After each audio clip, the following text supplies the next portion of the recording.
Hello everyone and welcome back to the 51st episode of PandTha Talks. Happy New Year! What's happy about? It's another day. What I'm happy Yeah, about, our first recording of this year. yeah. Like, honestly, that I think was the only thing that got us through last year's shitty period.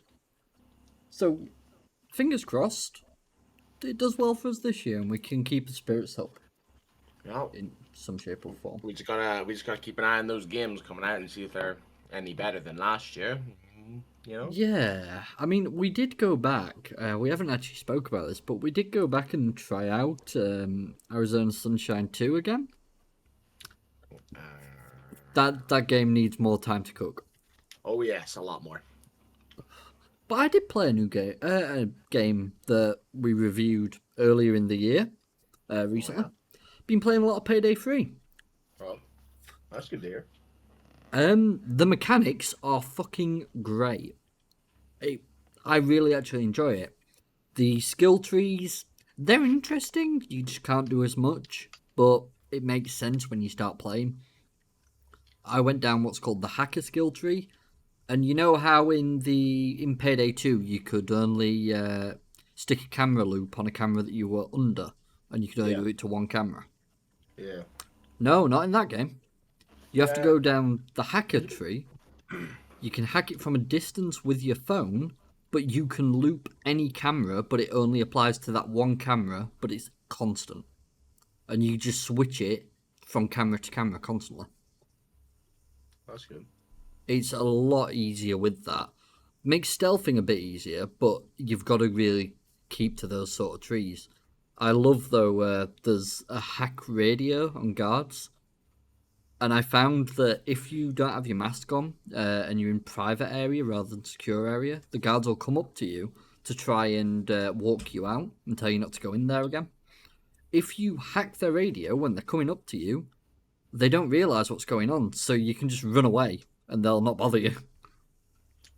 I I've feel been like that's not meant to be like that. No, I've found little tricks and tips. Let's just say that I have been utilising the hacker tree to its best advantage, To its and fullest extent. it's good fun to be honest. Me and a friend of mine have done every single heist fully stealthed, apart from one, which ironically is the first and the easiest heist. Not surprised.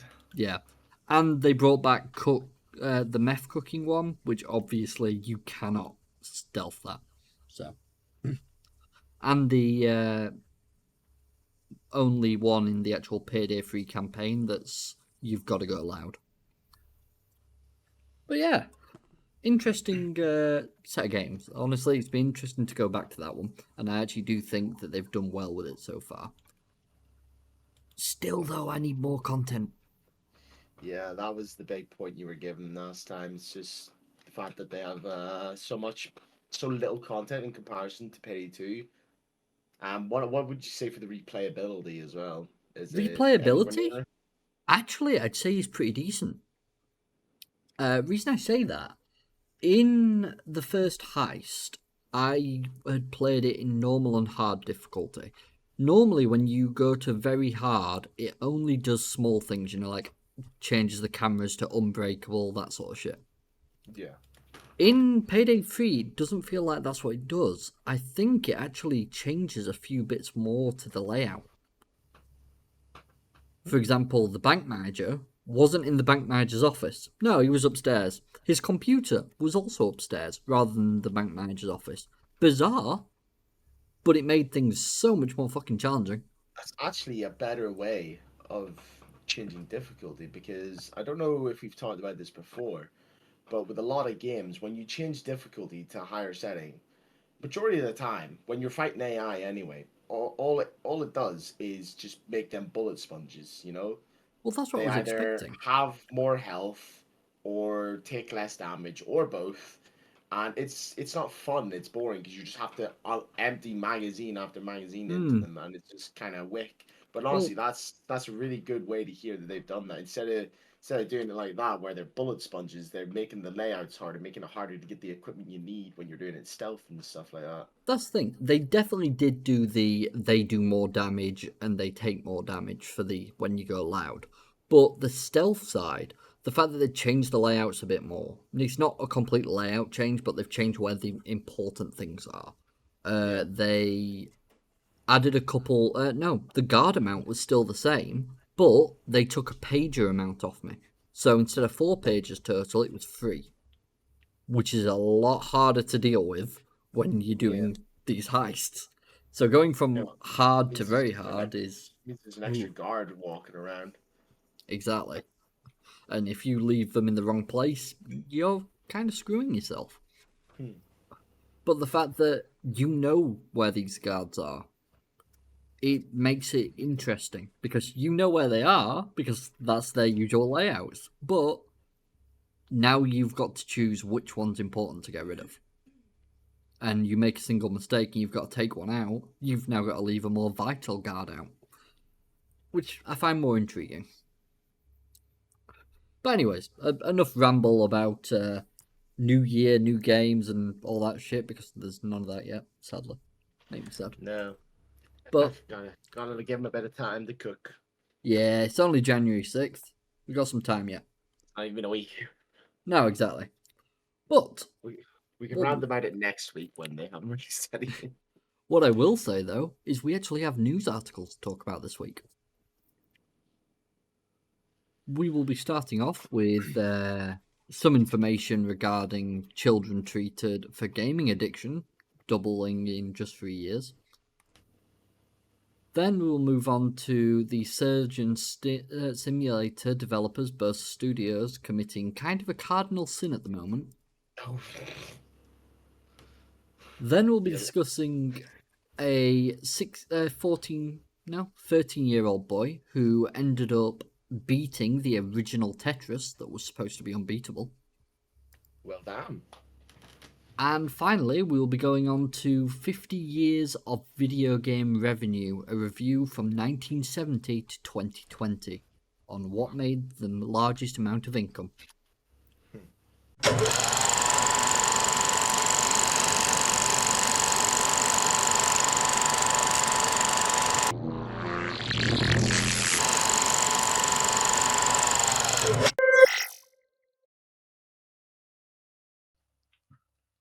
So yeah, let's get into this. So, I best start sharing screens. Yeah. Because otherwise seen things it get a little bit juiced? confusing. You should be able to see now, Will? Yes. Everything's up, cool. Yeah, there's some weird stuff here. But anyways, the mirror. Start off easy. Exclusive. What's going on with the mirror today? Children treated for gaming addiction doubles in just 3 years.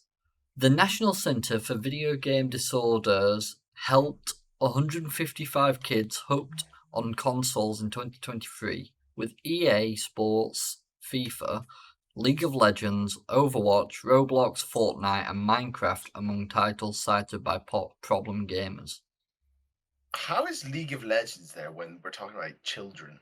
Yeah, League of Legends is like extremely addicting, I will admit, but when we're talking about young kids, I'm very surprised that's on there. It's like way out of their generation, dude. Yeah, I'm kind of shocked on that one. The National Centre for Video Game Disorders helped 62 kids hooked on console hits in 2020. League of Legends isn't on console. Okay. Something here's amiss. Also, this website, to say this is the official mirror.co.uk is buggy as shit. Jesus Christ. Be careful here, Rory. Yeah, I honestly have no idea what's going on here, but this seems more like a virus site. It's just linking me to stuff when I'm scrolling. I would genuinely say this is a virus site, and I know this is the official site. That's dodgy. Yeah, I don't trust that. Moving on. I cannot trust that website. It says something, though, when we can't trust official UK media, but we can trust websites in America for games media. Love it. Yeah. Then again, Anyway, it's media, you have to yeah. get to say anything else. Surgeon Simulator developer Bossa Studios lays off a third of employees. Ooh, my. January 5th. This literally Bossa, happened yesterday. yeah. Bossa Studios, the team behind I Am Bread and the Surgeon Simulator series, has reportedly laid off 19 employees. That's roughly Wait, one third of the company's workforce, with 40 I didn't people left to make the realize core. they were such a small company. Yeah, they are quite small, to be honest. But you got to think of the games they make. Yeah, yeah. In comparison, it makes sense. It's just, I don't know why I didn't think it was as small as it was. Yeah, I know what you mean, to be honest. I remember when I Am Bread came out, though. My God, Oh it's yeah, it was that's hectic. that's the kind of game I don't play. Same. Game Industry Biz confirmed the firings at both studios, with co-founder Henrique Olifers saying the cutbacks are because of a perfect storm of events. Olifers cited the rising operational costs, funding decisions being pushed back in the industry, and big holiday games hurting indie titles. Bossa Studios hasn't released a new game in the past year, with Lost Skies planned to release this year. It was unveiled at their Humble Game Showcase this past May. I remember seeing it briefly. Resulting from this Blue Moon's situation, we had to make the difficult decision to reshape the studio to reflect the position we find ourselves in at the end of this year. Focusing all our efforts now on Lost Skies, said Liffers. This means Just call them Ollie. yeah, we'll do that. Just for simplicity. No Yeah. other reason. This means we find ourselves in the heartbreaking position of having to let roughly one third of our studio go, amongst them some of our closest colleagues. The layoffs come less than a year since Ollie explained to Game Industry Biz why Bossa sold off its right to Surgeon Simulator and I Am Bread to Tiny Build to create Lost Skies. At the time, Ollie explained, we are doubling down on a new vertical, so it makes sense for us to have a war chest that enables us to weather any kind of delays or large investment we decide to make in this new game we're making. Am I Unless you, to understand that they've fired employees so they have a bigger budget for a game? that's how it sounds, doesn't it? It kind of is, just off the get go there. Well, this little bit that I just read was last year when they sold the rights to Surgeon Simulator and I Am Bread. But now with the employees going as well, considering they said it's a lot allows them to make a larger investment for the new game, I'd have thought the money that they'd have got from Surgeon Simulator and I Am Bread would have been more than enough to survive for like Yeah. 19 people. Last year was brutal for game developers as large companies like Ubisoft, Unity, and Amazon Games cut jobs. Layoffs and studio closures were a major storyline of 2023, with estimates pointing to 7,000 jobs lost. Which it was brutal. Yeah, it was a really bad time. Like, I'm glad the year is over for the gaming industry, and hopefully, this year will be a massive improvement. How people see less of this. Fingers crossed, mate. Because if you think about it, like the more cut-offs and layoffs that these companies keep doing, that means games are going to take longer to develop because they're going to have smaller teams. There's going to be less people working on them, which means the quality is going to go down even more Yeah. if they try to push the release, So, and it's not gonna go well. I feel like I'm kind of worried, to be honest. I'll be honest, I feel very similar about it. But all I can hope for is that things do lift up, start to move and progress. I know in last week's episodes on that were posted to Twitter, we actually did get called out a little, which was kind of funny. I do need to say, when we were talking about hit scans and stuff and Yeah, latency. We literally mentioned desync and latency, didn't we? And we Yeah, discussed it. yeah. Well, because someone listened to a small clip on TikTok, they believe that we were incorrect. So their response to us on TikTok was, "This is what happens when people who don't play video games talk about video games." I told him Ah, to check our Steams and come back to me, and also said we did discuss this later. This is just a small clip, and I never got a reply. that is called like jumping to conclusions, man. Like straight up. Yes, I think I have pretty much hit 4.5 thousand hours or 4,500 hours on Rust now. would not surprise That me. that is in its own is one of the biggest games with like desync problems, latency problems. Bullet travel is a big thing, especially when shooting at range. You got to judge your trajectory, the time it's going to take to get there, depending on Uh, which weapon. I'm Like just I, showing Will's profile here and showing the yeah, 195.5 hours in the past 2 weeks. yeah. That's I mean, me and my friend used to do like 260 every fortnight, mate. Yeah. You've got mine that is. Mine's probably a lot less, yeah. 59.1 hours in the last 2 weeks. But like, and that's my experience, and I know fine rightly because you play Battlefield and all that, and whatever other games that have these features for how the gunplay mechanics work. We Oh, yeah. both have more than enough experience and time with playing with different mechanics depending on how bullets travel, how long they take to Oh, get yeah. there, whether or not they're hit scan. We've both been through both from the early days when games were hit scan because that's just how the mechanics work to nowadays where they're becoming more complex and you do have to judge the time it takes to travel, the drop of the bullet, Yeah. different things like that.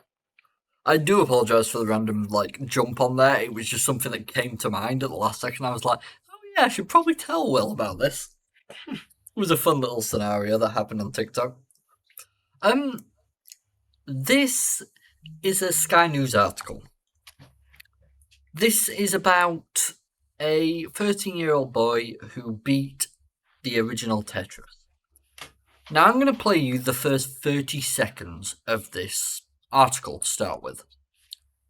Then I'm going to just discuss a little, and then I'll play you the rest. There's a You're reason allowed behind all to do this. this, right? Yes, we're fine to do this because this is public media, so don't worry too much. Tetris has long been touted as a video game that just can't be beaten because it just goes on and on. Oh my god! Well, 13-year-old American Willis Gibson has technically proven that wrong. He beat the original Nintendo version of the game by reaching such a high level that the coding froze. That left the program unable to generate any more falling blocks. Now, that Wow. seems like a pretty nice article, doesn't it? Where are you going with this? There's 12 seconds left. She's got time to ruin it. As a mother, I would just say step away from the screen, go outside, get some fresh air. Beating Tetris is not a life goal. Speaking of fresh air, let's get a look at the weather. Jesus, man, come on. Yep. I think this guy, Jimmy Bowers, puts it best. As a dad, I can safely tell you if Kit beat an unbeatable game and set a world record at 13, I'd be incredibly proud. That Damn comment right. That comment was so outdated and in such poor taste to basically punch down on a child, I'm almost lost for words. How is this reporting the news? And they're so correct. It was such a distasteful and disgusting comment to make against a child who'd just done something that no one's done since. Let me check. Ever? Tetris came out. Oh, give me a second. 1985. Wow. Yeah. But that is just a perfect example of anyone who doesn't know anything about video games has such a poor look on it. Yeah. Because that is her reaction to say that Exactly. when anyone who knows literally anything, no matter how small, about video games, to hear that a game that has never been beaten, one of the first and earliest games to come, was beaten not only by a person but a 13-year-old kid. Yeah. Like He was, that's an achievement on its own, but to be that young to beat this is yeah. absolutely absurd. Willis Gibson, 13, goes by the name Blue Scutty, achieved a true kill screen on Tetris where the blocks descended so quickly that the screen freezes.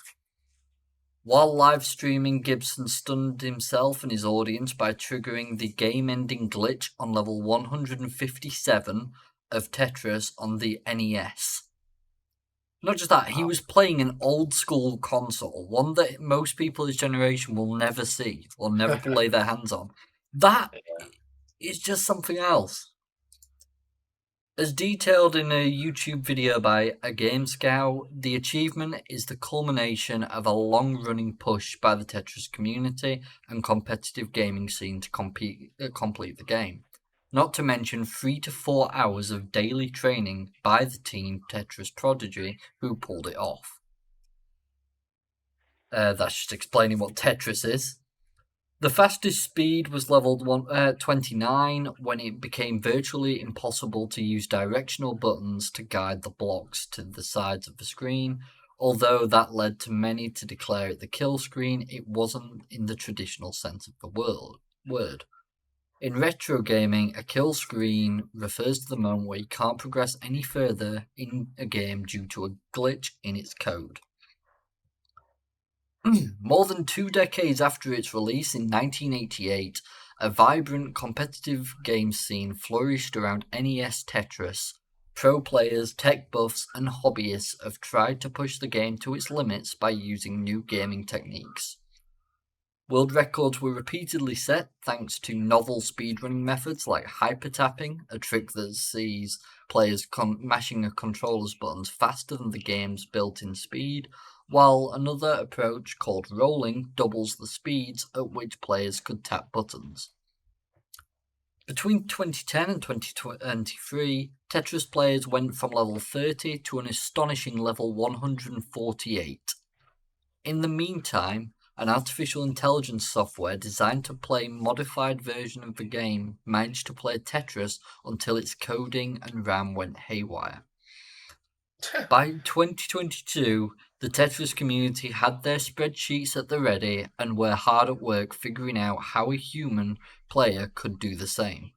The AI had shown that the crash didn't always occur at the same spot, so the Tetris superfans decided to tally all the possibilities to trigger it. They discovered that the earliest possible time for the true kill screen was level 155, which wasn't far off the world record. There was just one issue. At this stage of the game, things began to get erratic. Levels would morph into completely new colours, including shades of black that made it difficult to discern the falling blocks. But on December 21st, that's a hell of a way to end the year, Gibson managed to overcome these obstacles and accomplish the true game crash. More than 30 years after its release in the West, someone had finally managed to attain the fabled prize of beating Tetris. That is just insane. So where does the Tetris community go from here? It transpires that there is still one lofty goal left to achieve. Next up, players are trying to reach the game's rebirth screen at level 255 when it resets to the beginning. For many, this will be the ultimate achievement in the classic video game that continues to entice players. That's just mental. An absurd goal. It is. If you look But at how long it took to reach this, you know what, they're though? only going to level 255. Congratulations to him. Well deserved, 100%. It's crazy. That's crazy to think about as well, that that's happened. Yeah. But you can also see the difference between those two articles. Yeah. Saqib Shahar has treated Willis with respect through this entire thing, and the community with respect. The Sky News reporter didn't. There was no respect there, just pure back to the old idea of, yeah, let's just give them shit because they play video games. The same day as this, by the way, I do need to add, there was a article that they were praising constantly, and the guy did well, I have to admit, of a 16-year-old reaching the darts final. So, and it's nothing to do with the 16-year-old who reached the darts final. Honestly, that is fucking impressive. It takes a lot to do. Yet, for some reason, they decided to give someone else shit because, what, theirs is virtual? Because the media doesn't like video games? We already knew that. Yeah. Tetris of all things, though. Yeah. There's nothing bad about Tetris. If anything about Tetris is good, because when you get even into like a few levels in, the reaction speed and like the thought process and the quick thinking to like realize what's coming down and then see where to put it and then to move it into where you want to put it, like it takes a lot, man. Oh, definitely. And then you're talking about what this guy's done and to the way the blocks are coming down, the code breaking with the colors of the blocks, trying to see what's even coming, you know? It's just absolutely insane. It's such an achievement as well. So congratulations to everyone in that community for all their hard work, especially Willis Gibson. Yeah, I'm sure it's an absolutely amazing achievement, and I'm sure he's absolutely ecstatic and still celebrating. Oh, you could bloody tell. So, PC gaming revenue, and also all the other revenue. So, PC gaming revenue is second biggest stream behind mobile gaming, and consoles are definitely on the latter, unless we're talking about arcade here and some handhelds. Well, let's have a look at this. I have also, just because I know some people are going to try and claim, yeah, but this source probably isn't reliable. The source is Pelham Smithers. They actually do look into these sorts of things, and I have here for Pelham Smithers, it's actually their source information as well as the context behind it. The links to this are going to be in our Discord, so feel free to check them out if you've got any intrigue. I do like to use the Discord from time to time, so using it to back up my points is definitely a good way to do this. So we'll just quickly go over what this has got to show, and then we'll move on to the more in-depth. 1971, arcades adopt video games with early classics like Computer Space and Pong. So we start to see the income definitely fucking rise here. 1977. Oh yeah. 1977, the Atari 2600 is released, bringing Space Invaders and Pac-Man into homes with swappable game cartridges. By the way, just look, this is already going over 20 billion, or yeah, 20 billion at this point, 30 billion at that point is bizarre, whatever. Oh, right, now I see. That's fine. That's talking about the income for that section, so consoles is 30 billion total. Right. 1982, Pac-Man is the highest grossing game for the third year in a row. 1983 to 1985, oversaturation of low-quality games crashes the industry as console revenues fall from 90% from 1983 to 1985. 1989, Nintendo launches the Game Boy. So quite a large dip there at 1985. So yeah, that's due to the oversaturation. Yeah. So basically, they oversaturated with low-quality games. So do you remember the E.T. game that got buried in the desert? Basically, that sort of stuff. 1991 to 1994, Street Fighter II and Mortal Kombat 2 are released with congressional hearings on violent video games soon after. We all know that stuff. Oh, dear. 2003, Valve launches Steam, a digital PC game storefront. By the way, I don't know if you've noticed, the PC is actually just starting about the same time in 1982. Yeah. And it's there with it the entire way. Steam has 120 million active users and generated an estimated 8.6 billion in revenue in 2023. Jesus Christ. That's Steam alone. That's not talking about any other front or anything else. So. Yeah. 2007, the iPhone launches as handheld revenues peak and are overtaken by mobile games. I wouldn't really use an iPhone as a prime example, but sure. Yeah. 2011 to 2013, Minecraft 2011 and GTA 5 2013 released, becoming the first and second best-selling games of all time. The Minecraft, man. I know, right? 2016, launch of the first VR headset of the modern era, the Oculus Rift. Is that really how old they are already? Yep. That's 2 years' absurd. time is 10 years, mate. So it's 8 That's years. crazy. 2017, Fortnite launches and popularizes the Battle Pass system. Such a terrible time for gaming. 2020, Among Us becomes a pandemic phenomenon and as lockdown push game revenues higher. Games like Genshin Impact refine the formula of free-to-play with microtransactions. So, just to quickly go over some price points here. Console, $30 billion total. Is that right? I think something like that. This is by 2022. So consoles end 2022 with $30 billion made that year.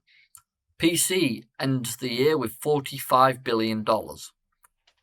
Mobile ends 2022 with $101 billion. And VR/augmented reality, $5 billion.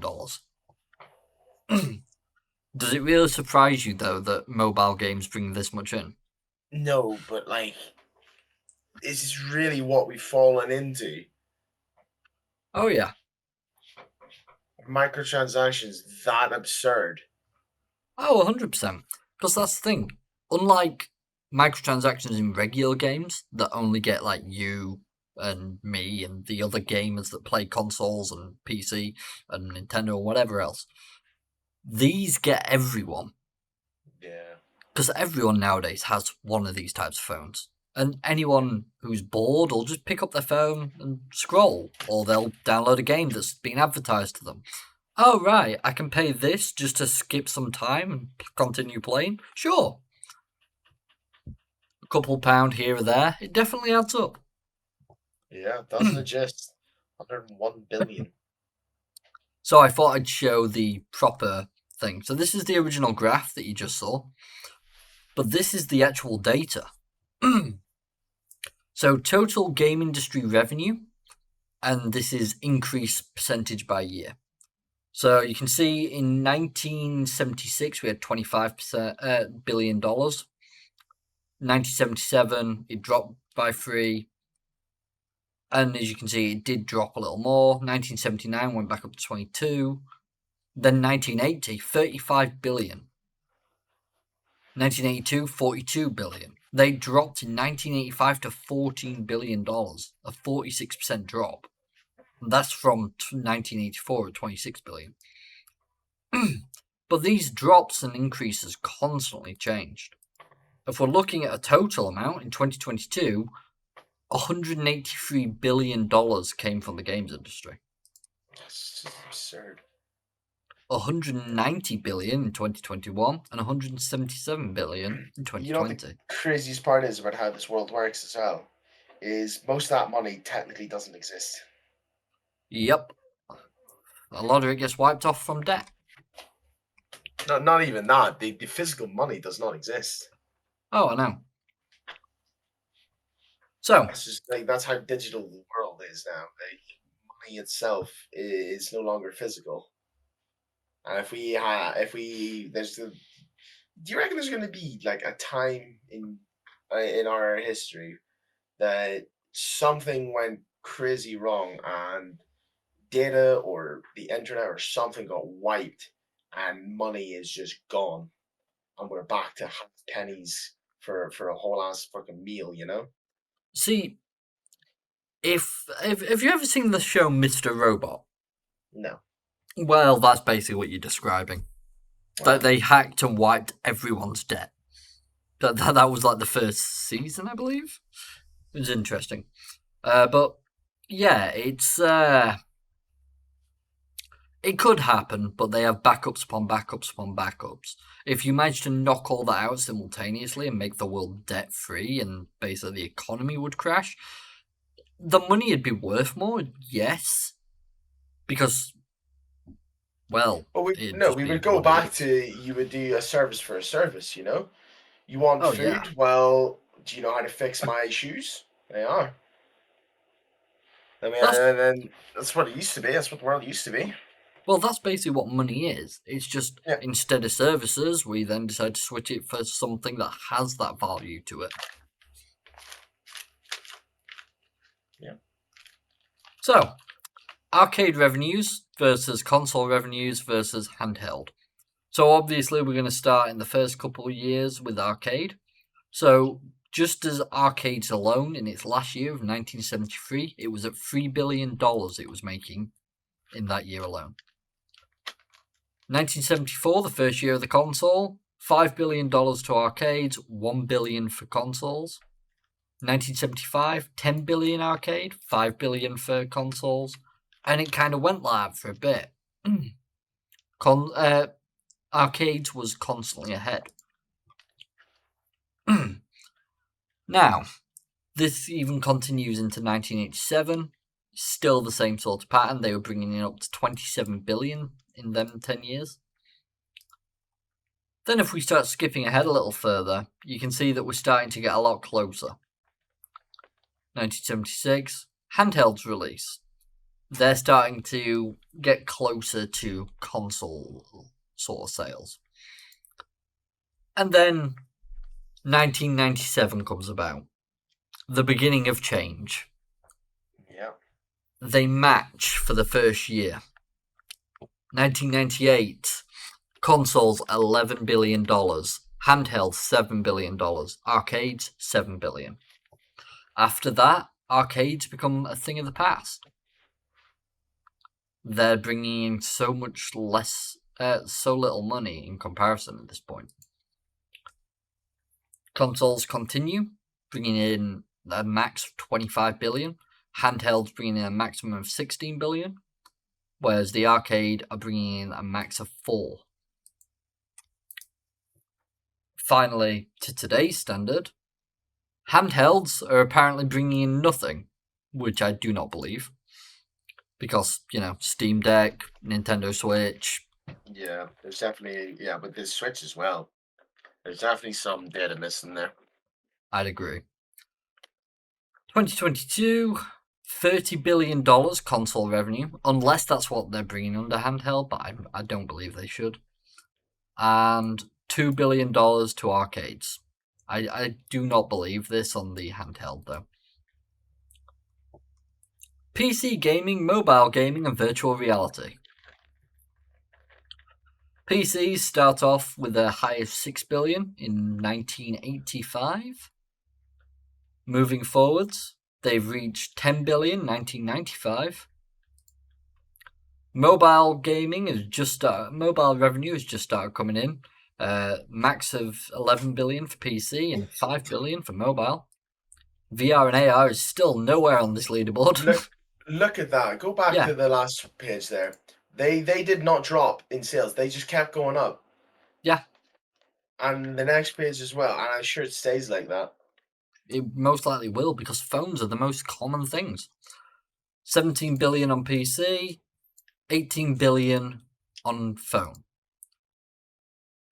My God. 30 billion in 2016 for PC, 48 billion for phones. 1 billion for VR/AR. It's finally coming in at 2016.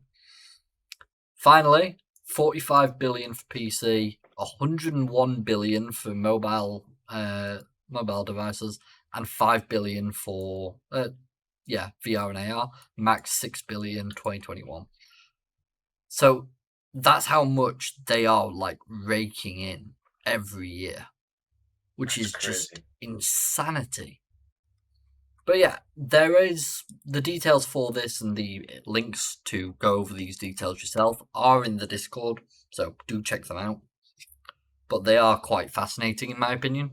To definitely see this sort of stuff is always interesting. I mean, we knew mobile was out of hand, but honestly, I don't think we quite knew it was that bad. No, not at all. This is definitely larger than what I originally thought, I will admit. So, me and Will discussed this briefly before we came on, because we sent each other like a link or so. And I thought I'd bring it up because I think this is actually quite interesting as a nice little thing they're doing. This, though, is called EMUVR, as in emulation VR. Now, we can discuss another day on whether you think emulation is stealing or whether you think it's right or wrong. Personally, I'm all for it. But other people believe it's basically piracy with extra steps. I guess you could say it depends on how it's done. Because with what we're about to discuss here, it's more of a mod. Oh yeah. And I mean, they even say there, we don't provide any games, you must bring your own. Yeah. If you look at it, it's sort of like its own Nexus website, you know? Yeah. Now, I'm just going to mute this so there's no audio, but you can kind of see what's happening. Now, you can play this in either VR, which is what I definitely do myself, or you can play it on your just desktop. You can decorate this room to have like the 90s style. Wait, you can bring friends in. Yeah, look at That's that cool. play. And basically, you can get cartridges. As I said, you can decorate it to how you want it to look. And then you can play these retro games with your friends as though you're playing the retro game in LAN. The only difference, you're wearing a VR headset. Or, you're on another screen because you can play it just on your regular screen. It's not an issue. I think as a concept, this is really, really good. Oh, there's a third guy now. But the idea of this, being able to play retro... Fucking hell, how many people?